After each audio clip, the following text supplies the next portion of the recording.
తాకట్లో ఉన్న మీ బంగారాన్ని విడిపించి ఆ రోజు ఆన్లైన్ రేటుకి కొంటాం. Sharma gold company. నమస్కారం, సుమన్ టీవీకి స్వాగతం. 2025 జనవరి మాసం ద్వాదశ రాశుల వారికి ఎలా ఉండబోతుంది, నవగ్రహాల సంచారం వీటికి ఎలా ఉంది, ఎటువంటి ఫలితాలను ఇస్తున్నాయి, ఈ విషయాలను తెలియజేసేందుకు మనతో పాటు ఉన్నారు ప్రముఖ జ్యోతిష్య రత్న జ్యోతిష్య చక్ర వైభవ నిపుణ డాక్టర్ రాళ్లపల్లి రవికుమార్ గారు. గురుగారు నమస్కారం. నమస్కారం. గురుగారు, ద్వాదశ రాశుల గురించి తెలుసుకునే ముందుగా నవగ్రహాల సంచారం ఎలా ఉంది, ఎటువంటి ఫలితాలను ఇస్తున్నాయి? శరదిందు సమాకారే పరబ్రహ్మ స్వరూపిణి వాసరాపీఠ నిలయే సరస్వతి నమస్తుతే. సుమన్ టీవీ ప్రేక్షకులకి నమస్కారం. ముందుగా నవగ్రహాలు ద్వాదశ రాశుల్లో జనవరి నెలలో ఎక్కడ ఉన్నాయో ఇప్పుడు తెలుసుకుందాం. ముందుగా సూర్యుడు వచ్చి మనకి మకర రాశిలో ఉన్నారు. అలాగే రాహు మనకి మీన రాశిలో ఉన్నారు. కేతు మనకి కన్యా రాశిలో ఉన్నారు. అలాగే గురువు వృషభ రాశిలో ఉన్నారు. అలాగే మనకి శుక్రుడు కుంభరాశిలో ఉన్నారు. శని స్వస్థానమైన మనకి కుంభరాశిలో ఉన్నారు. బుధుడు మనకి ధనుసు రాశిలో ఉన్నారు. ఇంకా ఆఖరిగా కుజుడు వచ్చి నీచ స్థానంలో ఉన్నాడు. 20th జనవరి 2025 వరకు కుజుడు నీచ స్థానంలో ఉన్నారు. ఈ కుజుడు నీచ స్థానం మూలాన్ని కర్కాటక రాశి వారికి, సింహరాశి వారికి, మీన రాశి వారికి, ఈ 3 రాశులకి యోగకారకుడు కుజుడు అయ్యాడు కాబట్టి, అలాంటి కుజుడు నీచలో ఉన్నాడు కాబట్టి 21/2025 వరకు డబ్బు ఖర్చు కానీ, హెల్త్ ప్రాబ్లం కానీ, మాట పట్టం కానీ జరిగేందుకు అవకాశాలు ఉన్నాయి.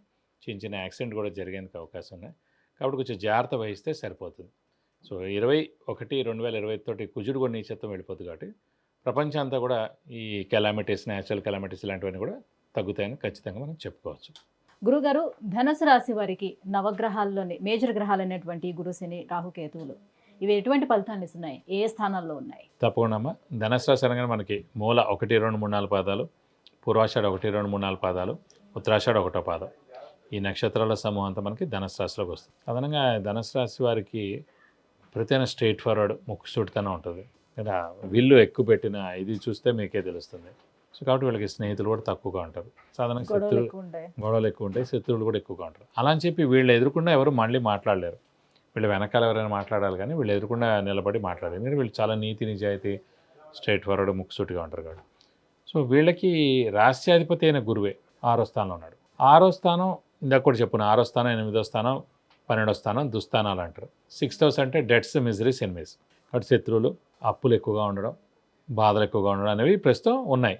ఇవన్నీ కూడా మనకి మే దాకే. మళ్ళీ మే నుంచి మనకి 7వ స్థానంలో గురువు వస్తారు కాబట్టి చాలా బాగుంటుంది.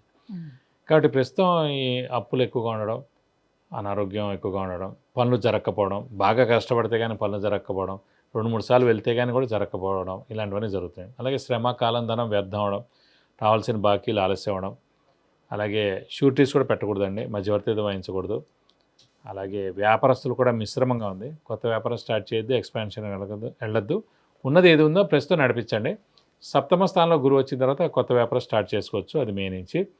కాబట్టి వీళ్ళు మాట కొత్త అప్పులు కూడా అనుకూలంగానే ఉన్నాడు కాబట్టి శని అనుకూలంగా ఉన్నా కూడా గురువు బలమే ఇంపార్టెంట్ అండి. ఎప్పుడు గుర్తుపెట్టుకోండి, వ్యాపారానికి కానివ్వండి, వివాహం కానివ్వండి, సంతానం కానివ్వండి, ప్రమోషన్ కానివ్వండి, ఉద్యోగం కానివ్వండి, ఎలాంటి మేజర్ శుభాలు జరగాల్సినా కూడా అవన్నిటి, కొత్త వెహికల్ కొన్నా, చిన్న బంగారం కొన్నా, ఇంటికి చిన్న వస్తువు కొన్నా కూడా గురువు అనేవాడే బాగుండాలి.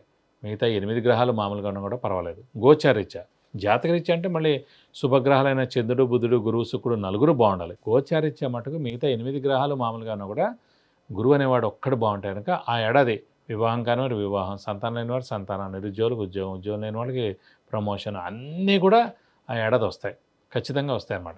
కాబట్టి గురుబలమే ఇంపార్టెంట్ ప్రతి రాశికి కూడా. కాబట్టి వీళ్ళకి 6వ స్థానంలో ఉన్నాడు కాబట్టి మిశ్రమంగా ఉంది. ఉద్యోగస్తుల మటుకు చాలా బాగుంది. ఎందుకంటే 3వ స్థానంలో శని ఉన్నాడు కాబట్టి, శని ఉద్యోగ కారకుడు, ప్రొఫెషన్ కారకుడు అయ్యాడు కాబట్టి ఉద్యోగం చాలా బాగుంటుంది. అలాగే ఆరోగ్యం, ఆయుష్ శని కారకుడు. అలాంటి శని 3వ స్వస్థానంలో ఉన్నాడు కాబట్టి ఇంట్లో పెద్దవాళ్ళు, చిన్నపిల్లలు, ఈ ధనుసు రాశి వాళ్ళు ఎవరైనా వాళ్ళందరూ ఆరోగ్యం, ఆయుష్ కూడా బాగుంటుంది.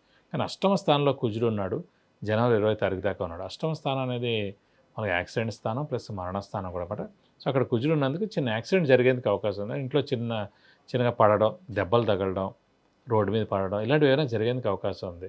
కాబట్టి కొంచెం జాగ్రత్త వహించాలి జనవరి 20 దాకా. జనవరి 20 దాటిపోతే కనుక ప్రశాంతంగా ఉండొచ్చు, ఇంకేం ప్రాబ్లం ఉండదు. అలాగే మనకి గురువు కూడా మే నుంచి 7వ స్థానంలో వస్తాడు, చాలా బాగుంటాడు. అలాగే ఇదే 18th మే నుంచి రాహు 3యంలో, భాగ్యంలో కేతు వస్తాడు, అప్పుడు ఇంకా చాలా బాగుంటుంది. కాబట్టి ఏంటంటే కొంచెం ఈ నెలలు కొంచెం మిశ్రమంగా ఉంటుంది అనుకోవాలి. జాగ్రత్తగా ఉంటే సరిపోతుంది. సో అయితే ఆరోగ్యపరంగా ఎటువంటి జాగ్రత్తలు తీసుకోవాల్సిన అవసరం ఏమైనా ఉంటుందా? ఆరోగ్యపరంగా ఏం అవసరం లేదు. ఎందుకంటే తృతీయంలో శని చాలా బాగున్నాడు కాబట్టి ఆరోగ్యపరంగా అయితే ఏం చూసుకోకలేదు. ఆరోగ్యం చాలా బాగుంటుంది. ఇంట్లో పెద్దవాళ్ళు, చిన్నపిల్లలు, అలాగే ధనుసు రాశి వారు ఎవరున్నారో వాళ్ళందరూ కూడా ఆరోగ్యం బాగుంటుందని చెప్పుకోవాలి. అంటే గురుబలం బాగాలేదని అంటే ఎంతవరకు బాగాలేదు? 6వ స్థానంలో ఉన్నటువంటి గురువు ఎలాంటి 6వ స్థానం ఫలితం అంటే ఇస్తాడు? కనుక మామూలుగా మిగతా రాశి అధిపతులు వేరే వాళ్ళు ఉంటారు కాబట్టి పర్వాలేదండి, గురువు ఎక్కడున్నా. కానీ మన ధనుసు రాశికి అధిపతే గురువు కదా, అవును. వాడే 6వ స్థానంలో ఉండడానికి 30% ఉన్నట్టు బలం అంతే. మ్మ్. హార్డ్ వర్క్ చేయాలనిపించదు, స్మార్ట్ వర్క్ చేయాలనిపించదు, పనికి వెళ్ళాలనిపించదు, బద్ధకంగా ఉంటుంది, తర్వాత చూద్దాం, రేపు చూద్దాం అలా ఉంటుంది కూడా. అలా ఏదైనా సరే అన్నీ కూడా పోస్ట్పోన్ చేస్తూ ఉంటారు అన్నమాట. గురుగారు మరి విద్యార్థులకు ఎలా ఉండబోతుంది ఈ ధనుసు రాశి వారికి? విద్యార్థులకైతే ప్రస్తుతం మిశ్రమంగా ఉందనే చెప్పుకోవాలండి.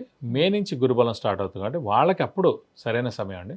సో ఉన్నత విద్య అభ్యసించడం, మంచి సీట్ రావడం, మంచి ర్యాంక్ సంపాదించడం, మంచి యూనివర్సిటీలో సీట్ సంపాదించడం, అలాగే అసలైతే అర్ధాష్టమ శని కూడా స్టార్ట్ అవుతుంది మనకి 1 ఏప్రిల్ నుంచి ధనుసు రాశి వారికి. అప్పుడు స్థానచలనం ఉంటుంది. సో ఖచ్చితంగా ఈ విద్యార్థులు ఎవరైతే ఉన్నారో వాళ్ళు ఈ తల్లిదండ్రులను వదిలి వేరే ఊరికి వెళ్ళి వేరే యూనివర్సిటీకి వెళ్ళి విద్యను అభ్యసించడం, అలాగే ఫారెన్ కూడా వెళ్ళి ఆ ఎడ్యుకేషన్ ఏదైతే ఉందో అక్కడ చేయడం, ఇవన్నీ కూడా ఉందన్నమాట. సో విద్యార్థులకి సువర్ణ అవకాశం అని చెప్పుకోవాలి. మే నుంచి చాలా బాగుంది కాబట్టి ప్రస్తుతం ఏంటంటే ఈ 3 నెలలు కొంచెం మిశ్రమంగా ఉందన్నమాట. సో బాగా కష్టపడితే మీరు అనుకున్న అన్ని విధాలా కూడా మంచి జరుగుతుందని చెప్పుకోవాలి. ఇంకా ఎటువంటి పరిహారాలను వీళ్ళు పాటించుకోవాల్సిన అవసరం ఉంటుంది? ఇప్పుడు ప్రస్తుతం గురుబలమే తక్కువ ఉంది కాబట్టి ప్రస్తుతం ప్రతి గురువారం ఉపవాసం ఉండడం, అలాగే వీలైతే కనుక ప్రతిరోజు దత్తాత్రేయ స్వామి అష్టోత్తరం చదువుకోవడం, ప్రతి గురువారం దత్తాత్రేయ స్వామి టెంపుల్కి వెళ్ళి 40 ప్రదక్షిణాలు చేయడం.